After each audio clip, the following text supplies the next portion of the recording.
Very good afternoon to all of you. Thank you for joining us for this edition of the weekly media briefing. Before we begin, I have a small announcement, and then we can take a few questions. As you are aware, the second Voice of Global South Summit is being held in virtual mode tomorrow. We have shared with you the themes of various sessions planned during the summit. The inaugural session, led by Prime Minister Shri Narendra Modi, will commence at 10 o'clock in the morning. This would be followed by 4 parallel ministerial sessions, beginning at 12:30 p.m. These will include the sessions by Ministers of Foreign Minister, EM, Education, Finance and Environment.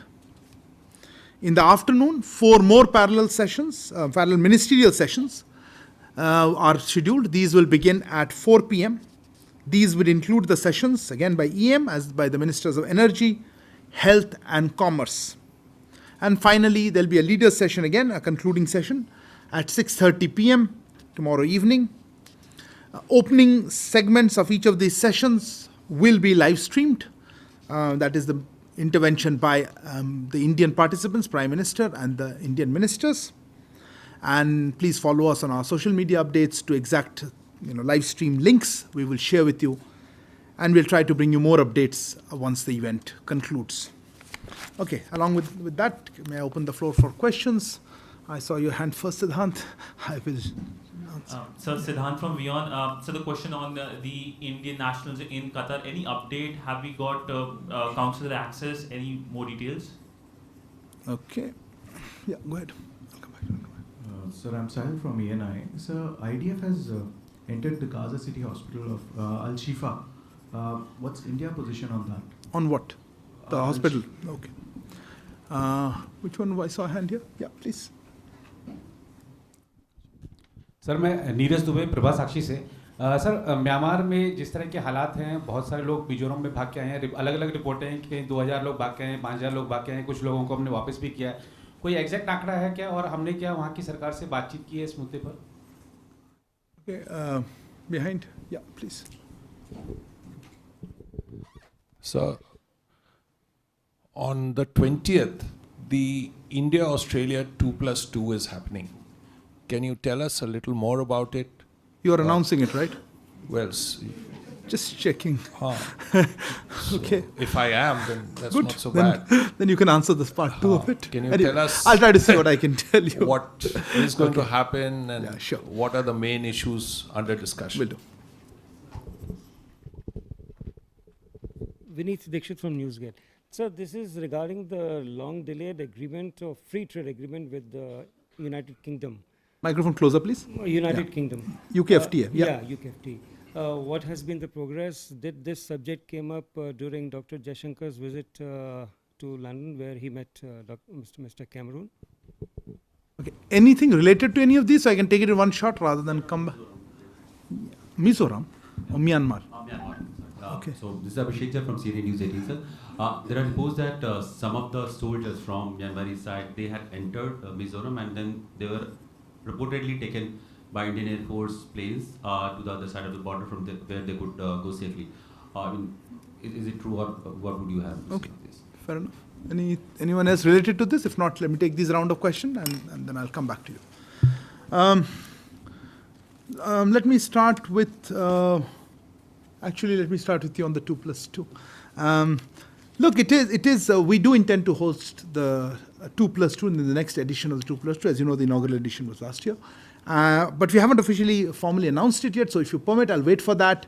And then we'll be able to share a little more information on that. At this point, I don't have any update. But as I said, it is our turn to host it, and we would like to host it very soon. But till it's confirmed, let me not jump the gun. Let me go on to the case. I think you were asked about the FTA. Vineetji. Look, External Affairs Minister himself spoke about it, so I don't know what more I can add to that.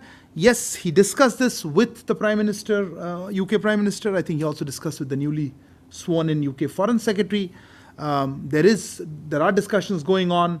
EM spoke about bringing it to right landing spot. But if you want to know the exact status of negotiations, I would refer you to the trade negotiators. I don't think it's appropriate for us to comment on that. But yes, we are. I think both sides are engaged on this important issue to see if we can find a solution or a final conclusion. As I said, that was a deadline you had put yourself, or media has put. I remember discussing this last year with Diwali deadline. As I said, it's an important negotiation. These are substantive outcomes, and I think the UK side said it'll take as long as it takes. So I think we're engaged, and that is an important element of that. Sahil, your question was on specifically on Al Shifa Hospital. Look, this is not just okay. Let me reverse it. This is not about one specific facility. The issue is not about one facility or a specific facility. India has always underlined the need for civilian casualties to be avoided, for humanitarian law to be observed, and of course to encourage any efforts to provide humanitarian relief to those caught in the conflict. We have also, on a larger issue, talked about efforts to de-escalate the situation, deliver humanitarian assistance, our concern at the humanitarian increasing civilian toll. We had also talked about how India had sent, I think, 38 tons of humanitarian relief material. We are looking to send more assistance. We had also condemned strongly the horrific terrorist attack on October 7th and our zero tolerance for terrorism and the need for immediate and unconditional release of the hostages. So, yes, I would reiterate, as I said, our perspective on anything that can help the humanitarian assistance. On Qatar, I think, Siddhant, I answered this question at length, I think, last week. This is a sensitive case, and the case is currently in a legal process there. As we mentioned, an appeal has been filed in the Qatar's Court of Appeal. We are also, engaged with the Qatari authorities on the matter, and we will, of course, continue to extend all legal and consular assistance. And I would again urge everyone not to engage in speculation, considering, as I said, the sensitive nature of the case, as well as the fact that the judgment in the entire process has been made confidential by the Qatari side. Moving on to the issue developments in Myanmar, I think Neeraj ji, aapka prashn bhi tha, and Abhishek, you had asked one specific, where's Abhishek gone? In specific element of that, right? Look, on that, let me again break up the question answers in a couple of parts. Let me just say, as a result of the fighting, I think it's called Rikhadwar area, is opposite Zokhwathar on the India-Myanmar border in Mizoram, in the Chin state of Myanmar. There has been movement of Myanmar nationals to the Indian side. We are deeply concerned with such incidents close to our border. Our position on the ongoing situation in Myanmar is very clear. We want cessation of the violence and resolution of the situation through constructive dialogue. We reiterate our call for return of peace, stability, and democracy in Myanmar. Since the current conflict started, I think it was in 2021 in Myanmar, a large number of Myanmar citizens have been taking refuge in India. Local authorities in the concerned neighboring states have been handling the situation appropriately on humanitarian grounds. We have also been facilitating the return of those who wish to go back to their country, to that country, that is Myanmar. And of course, for specific details about Myanmar nationals who have crossed over to India, I would have to refer you to the concerned authorities. Neeraj ji, Hindi में आपने पूछा था, अगर आप कोई specific कोई आंकड़े जानना चाहते हैं, वो आपको स्पेशल अथॉरिटीज से पूछना पड़ेगा, पर हमारी तरफ से हमें मालूम है कि जब से ये अभी इस राउंड का, इस दौरे का कॉन्फ्लिक्ट जो चालू हुआ 2021 में, काफ़ी म्यांमार सिटीजन्स आ गए थे हमारे यहाँ, शरणार्थी आए थे, और हमारे जो वहाँ लोकल अथॉरिटीज़ हैं ह्यूमैनिटेरियन ग्राउंड्स पे जो भी असिस्टेंस दे सकते हैं दे रहे हैं, और जो वापस जाना चाहते हैं वो गए भी हैं, उनको भी असिस्ट कर रहे हैं। पर मैं एग्जैक्ट नंबर्स कह नहीं पाऊँगा, इसी लोकल अथॉरिटीज़ पे बात कर रही हैं। और मैंने जैसे अभी अभिषेक को कहा, हमारा जो रुख है या रवैया है इस प्रॉब्लम पे, कि हम चाहेंगे कि वहाँ पीस और स्टेबिलिटी वापस आए, और डेमोक्रेसी और स्टेबिलिटी वहाँ रहे, और ये वायलेंस बंद हो, और सिचुएशन का जल्दी से कोई सोल्यूशन निकले। तो और हम बिल्कुल ऐसे कोई डेवलपमेंट्स होते हैं तो हमारी इसमें काफ़ी कंसर्न रहता है। ऑफ कोर्स हमारे बॉर्डर के बगल में हो रहा है ऐसे developments. Okay, who else had hands up? I'll just come to you. Shashank, go ahead. Shashank Matu with the Mint. So just a question on Myanmar. We've had, since 2021, according to UN estimates, $51 million in arms exports going to Myanmar. It's come in for some criticism from the resistance groups in Myanmar, especially the NUCC. What is India's position on supporting the SAC and the military government in Myanmar, particularly with military exports? Okay. I saw your hand. Yeah, go ahead. Go ahead. Microphone. I am Rajiv from Malayalam Norma. I just wanted to ask about the Indian nurse who is sentenced to death in Yemen. Nimisha Priya. Now that the Yemeni Supreme Court has rejected her appeal and everything depends on the president on her granting the relief to her. So what is the steps ME has taken as directed by the Delhi High Court? Just wanted to have the updates. Okay. Yeah, go ahead. I'll come to you. Yeah, go ahead, ma'am. Iliana TASS News Agency. Good afternoon. So Russia and India held this week foreign office consultations. As we know, we saw your tweet. We read. I do hope you got to know of it other than my tweet. But anyway. So detailed discussions took place. Yes. Can you please share maybe some more information? What were details in these discussions? Okay. And particularly, I wonder if the sides discussed high-level context, highest level context especially. So can we expect, what context can we expect in the closest future, especially between our leaders? Okay. Thank you. There was a hand up somewhere else. Yeah, no, before that, I saw you once. Yeah, please, go ahead. Hi, Shubhajyoti from the BBC. Election schedule has been announced in Bangladesh last evening, and the main opposition party over there rejected it almost immediately. Now, on the earlier occasions, we have seen India actively pursuing with all the political parties in Bangladesh so that they take part in the election and election becomes more inclusive. What will be India's position this time around? Yeah, go ahead. Rishabh from Times Now. So we have seen new Khalistan threats in Canada at the Vancouver event as well. Threats, you said. Threats. Okay. At the Vancouver event for the life certificate also, we saw Khalistani activist terrorists actually going ahead and disturbing the event. And we have also seen attack on Indian community on the day of Diwali while they were near Brampton. How does India see this, and has India taken it up with the Canadian government? Okay, I think there's some more hands. I'll come around another round maybe. Any related topic I am willing to take. Otherwise, I'll come back to you. Let me start with you, Rajiv, on the issue of the Indian national in Yemen. Look, as you know, we've been following this case, of course, and we are aware of the recent development that you alluded to. We are extending consular assistance. But since it's a legal issue, there as well as I think it had gone to the, as you said, Delhi High Court, I would not like to comment on those steps, but certainly we are in touch. We are extending whatever consular assistance we can, but do understand that this is a legal process in their country too, and we'll see in whatever way we can continue with this process. On the issue of Foreign Office consultations that you mentioned, Eliana, this was, of course, they did take place, as you said, through our tweet, as we highlighted that. I don't have much to add, but let me just recap that we had this on the 13th of November. Both sides, of course, discussed a range of issues of mutual interest, including related to energy and defense cooperation.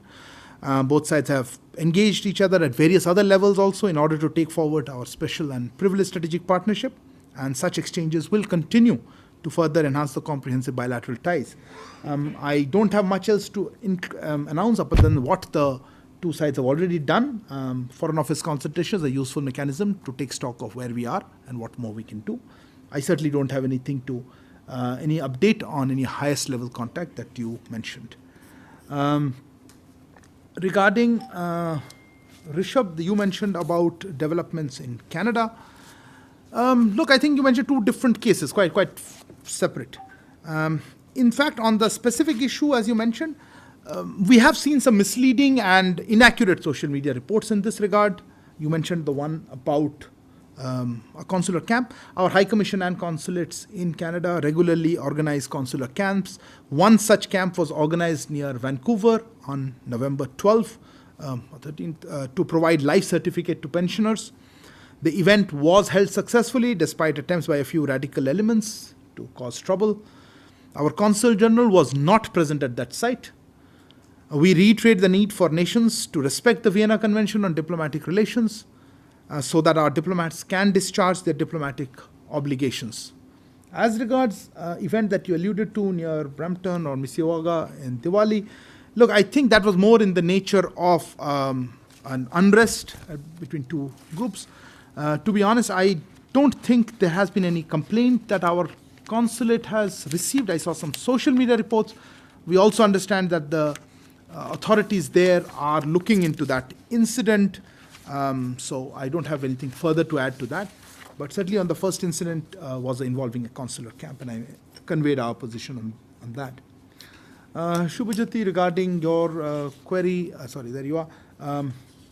Election schedules. Look, I think we have been repeatedly highlighting our position on Bangladesh elections, as well as this is something that the Bangladesh people and have to decide for themselves. And I think we said this on occasions. I don't really have an immediate update on that. You are asked what is our position regarding the rejection of it. Look, again, I don't think it's appropriate for us to comment on that. It's up to the Bangladesh people and their democratic systems to work this out. I'm not sure in the past what we have done. I'm not sure I agree with what you said. However, I will leave it at that. Shashank, your question again was on Myanmar. I don't know how I would have slight disagreement with us propping up or supporting the SAC. I don't think that's objective at all. It's the government of Myanmar. We have engagement on cooperation with them, the neighboring country, on various issues. And I think whatever actions we take are in the light of overall, our interests and whatever else that guides our thing. We are certainly cognizant of our responsibilities, and we keep in mind all factors in it. You quoted some figures. I'm not going to be able to comment on that. If you specifically on that topic, if you would like more information, I would refer you to the relevant authorities. I don't think the MEA. But as I said, our position on developments in that country is something that's of concern, of course, and we have been engaged to try to see how we can have a peaceful situation there. Okay, let's take a last round of questions. Kalol. Kalol from The Hindu. So coming back to Bangladesh once again, so you have repeated what the Foreign Secretary said last week about Thank God. about election being an internal issue for Bangladesh. But when we look at the news reports, we find various diplomats, especially of the Western countries, Ambassador Peter Haas of the United States to begin with, is reaching out to all political parties, rather in an unusually activist manner. And he's not the only one, and they are raising issues. You did say the US ambassador, right? Yes, I did, because he's in the news pages. You're asking the wrong person. Yeah, but I'm just making that point that, with your position, you are very unexpectedly, located with China and Russia. Sorry, Kalol, you got to make it tighter. This question is going nowhere. Okay, fine. So what's exactly your query? Just in 2+2, you discussed... 2+2? Yeah, in the 2+2 dialogue with the US. With the US, you discussed Bangladesh. And so it's really looking like as if you have a difference of opinion on Bangladesh with the United States. So I was thinking if you would clarify, because it's been written about in the Bangla press in Dhaka quite a lot, that there is apparent difference over Bangladesh and the election process between India and the United States. And the Bangladesh position is not important. No, I mean, I don't understand your question. Anyway, I'll answer what I can. I got you. I hope you got it. Okay. I'm not sure, but I'll try. Okay, I had a hand up here. Yeah. Yes, please. Hello.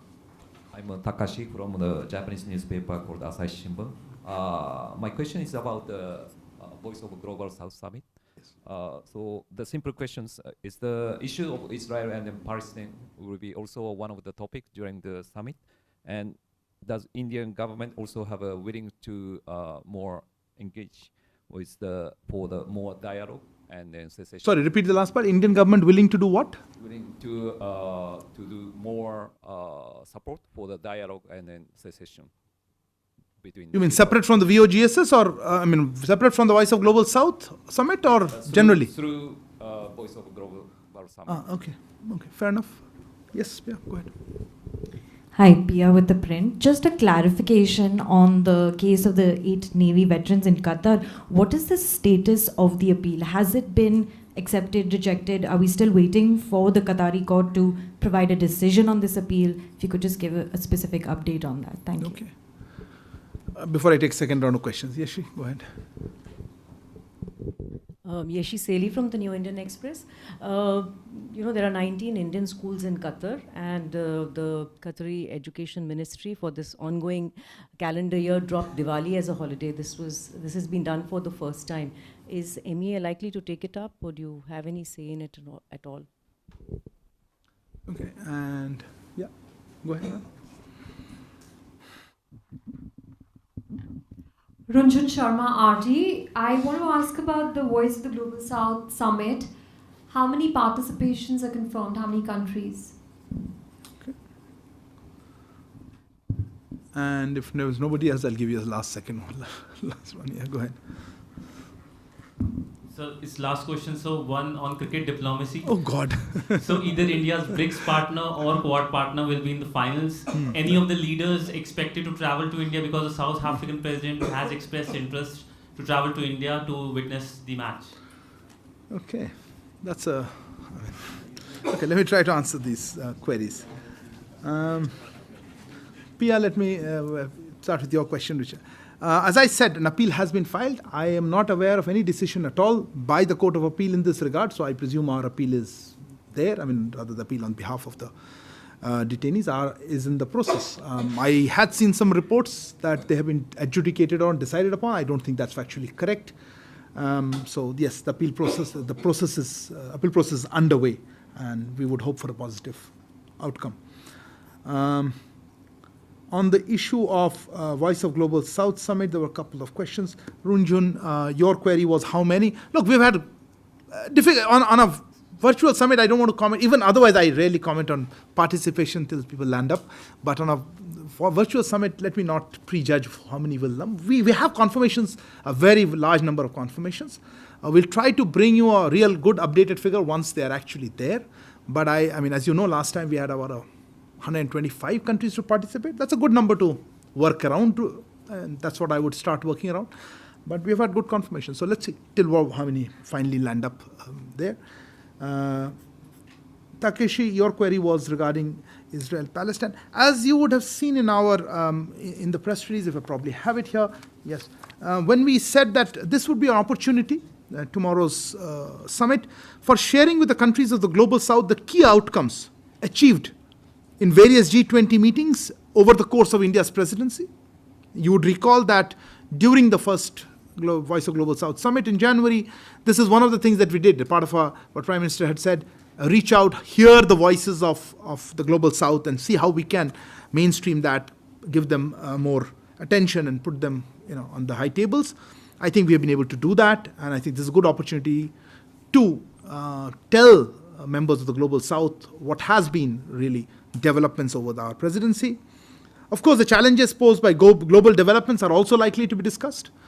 As I said, every country is free to discuss whatever or bring or say something what they feel bothers them. That's actually exactly the objective of such an exercise, is to hear from the countries directly rather than prejudge or prefix the objective. We have some session topics depending on, of course, education, finance, etc. But again, I am sure, like in all high-level interactions, each participant will share their own perspective, their own concerns, their own thoughts. And if the situation in Israel and Palestine does come up, anybody is free to do so. As regards whether we are encouraging dialogue, of course we are. As I said, we would like to see, and we welcomed efforts, a de-escalation, humanitarian assistance been going there, and we have also called for a two-state solution, as resumption of direct negotiations towards that, and of course as a long-term solution. So I think our position on that is very clear. But the objective of tomorrow, of course, is more of how to hear from countries of the Global South. Kalol, before that, Yeshi, look, yes, we've seen some reports on that. I will have to check. These schools operate under the local rules and regulations. I know in some cases our embassy has some role on the board, but they have to operate as per local rules. I'm not yet in a position to confirm whether we'll take it up or not, or whether action has been taken on this, or is this part of a regular internal decisions. If I have any update on this, we'll certainly come back to you. Kallol, as I said, I was a little confused about the various strands of your question. Our position on what is developed in Bangladesh has been articulated number of occasions. Thank you for confirming that I am in line with what my bosses have been saying. That's where we are. I think it's something for the people of Bangladesh to find out. Yes, it did come up in discussions, but so did many other topics with the US, as you mentioned, Foreign Secretary mentioned, that is, I wouldn't be in a position to comment whether there is a difference of opinion. Our opinion, you know very well. We are a neighbor. We have very, lot at stake, what happens in our neighborhood. I'm sure other countries will have their own relationships with Bangladesh. And I certainly don't know if that's the right word to use, a difference of opinion. I haven't, we had a conversation, and on the 2+2, I think Foreign Secretary has explained what happened. I don't want to add to that anything particular. So now the most difficult question is yours. Yes, we've seen some reports. As always, we are hosting it. Anybody who is coming here to watch it is welcome. But when you talk about a head of state, I don't want to go down the political side whether it's a visit, a formal visit. Yes, I like the term you used. Either a Quad partner or a BRICS partner will be there. It's nice.